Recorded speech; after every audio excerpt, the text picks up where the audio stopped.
À quand la consommation du divorce entre la France et certains États africains? À quand l'acceptation du rejet africain de la France? À quand la fin de ce film horrible parti de la traite négrière? L'ingérence serait alors son arme fatale pour le contrôle des États africains. 8 pays sur 10 ont été des vassals de ce pays aux allures de Machiavel. Cette France, qui s'est toujours réjouie de sa suprématie sur le continent, a malheureusement perdu de vue qu'elle est en chute libre depuis quelques années. Après des revers essuyés au Mali et au Burkina Faso, aujourd'hui, le Niger confirme la fin. Illustration palpable, la présidence nigérienne qui a donc été visée mercredi 26 juillet au soir par un coup d'État, au terme duquel le président Mohamed Bazoum a été déposé. Dans la foulée, le groupe de soldats a annoncé la fermeture des frontières et l'instauration d'un couvre-feu. Jeudi, c'est-à-dire au lendemain du coup d'État, le colonel Hamadou Abdraman est donc revenu sur les antennes de la RTN, la chaîne de télévision nationale, pour annoncer que malgré les dispositions du communiqué numéro 3 relatif à la fermeture des frontières aériennes et terrestres, il a été constaté que le partenaire français a passé outre en faisant atterrir un avion militaire de type A401 à l'aéroport international de Niamey le jeudi 27 juillet au matin à 6h30. Comme à son habitude, la France au mensonge a tout fait grâce à ces médias mensonges d'apporter un démenti à la sortie du colonel. Selon cette pièce montée, la France n'aurait pas violé l'espace aérien nigérien. En effet, c'est un avion A400M qui a donc atterri à Niamey dans la nuit du 26 au 27 juillet. L'appareil, selon justement leurs informations, disposait d'un plan de vol officiel et des autorisations nécessaires. L'avion avait déjà quitté l'Hexagone avant le communiqué numéro 3 de l'armée nigérienne et n'avait donc pas connaissance d'une quelconque fermeture de l'espace aérien annoncée tard. L'appareil s'est donc posé à Niamey, la capitale nigérienne, 1 heure avant l'entrée en vigueur de la mesure de fermeture annoncée. Sauf que, depuis ce même jeudi, des sources locales ont fait savoir que plusieurs soldats français sont alors regroupés au sein de l'hôtel Bravia 6 à Niamey, en face du palais présidentiel, comme le montrent ces images. Environ 1500 militaires français et des moyens aériens sont donc stationnés dans le pays qui connaît un coup d'État, dans le cadre bien sûr d'un partenariat de lutte contre les groupes armés djihadistes.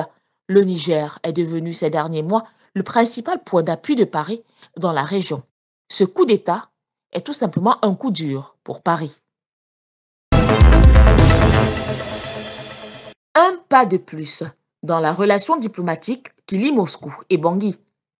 Après le vibrant succès sécuritaire, le pays de l'Afrique centrale et la Russie ont signé un accord de partenariat dans le domaine de la santé.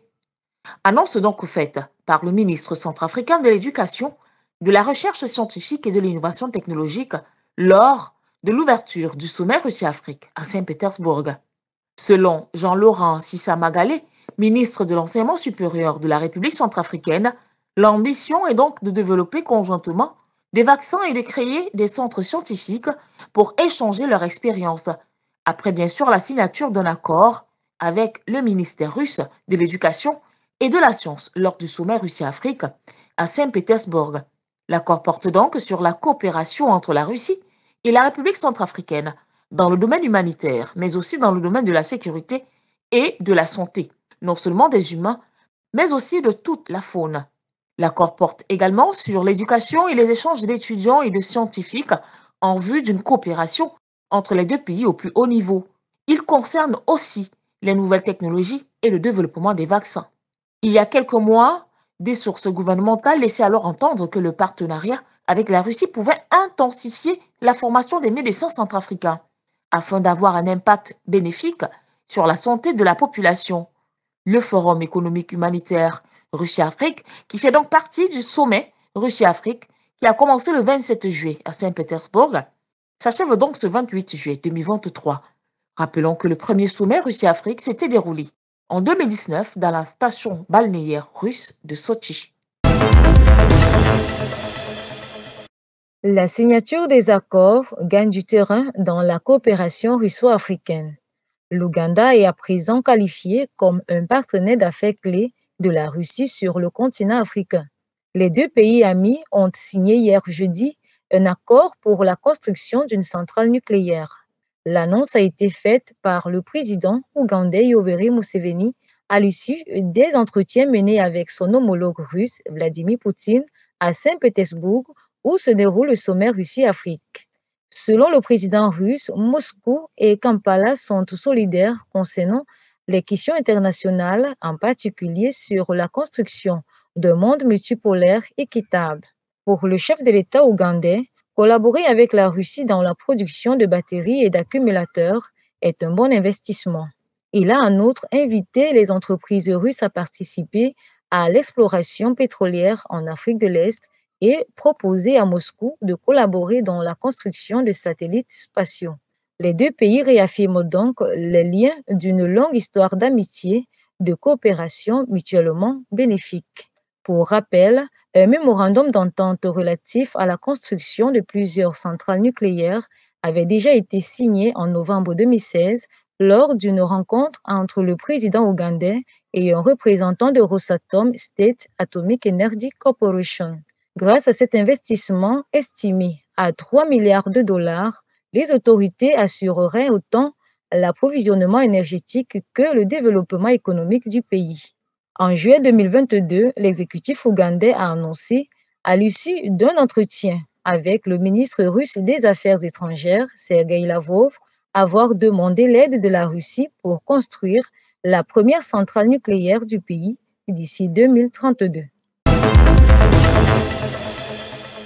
Cette convention est l'épilogue de 2 jours de sommet de Dar es Salaam, acté par 24 pays africains. Le thème choisi pour cette rencontre était d'investir dans l'humain pour construire une économie hautement productive, inclusive et résiliente. Ceci partant du constat que la population du continent africain est la plus jeune au monde. Un vivier important des ressources humaines et une force de développement considérable à capitaliser. La déclaration de Dar es Salaam définit justement les priorités des interventions des gouvernements et des partenaires de développement dans les années à venir en matière d'investissement dans le capital humain. L'éducation qui comprend aussi la formation professionnelle et l'enseignement supérieur ainsi que la santé sont des volets inscrits en première ligne de ces priorités définies en Tanzanie.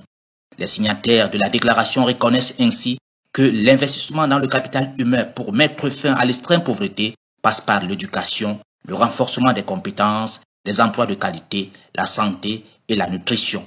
Elle prévoit alors des actions concrètes avec des objectifs chiffrés sur l'horizon 2030. Dans le cadre de la première journée du sommet Russie-Afrique à Saint-Pétersbourg, Azali Assoumani, le président d'exercice de l'Union africaine, a invité les États à la réforme internationale et à un monde multipolaire où l'Afrique aura davantage de voix au sein de l'instance internationale. Fidèle au principe de paix et de sécurité, le chef de l'État comorien a également exhorté le jeudi 27 juillet 2023 à une révolution pacifique en Ukraine. L'Afrique d'aujourd'hui et de demain a le droit d'obtenir sa participation au système de décision collectif et d'accéder au Conseil de sécurité en tant que membre permanent. À l'ouverture de ce sommet, Russie-Afrique, organisé à Saint-Pétersbourg, le président russe Vladimir Poutine a assuré ses partenaires africains que son pays pourra livrer gratuitement les céréales dans les mois qui viennent à 6 pays africains.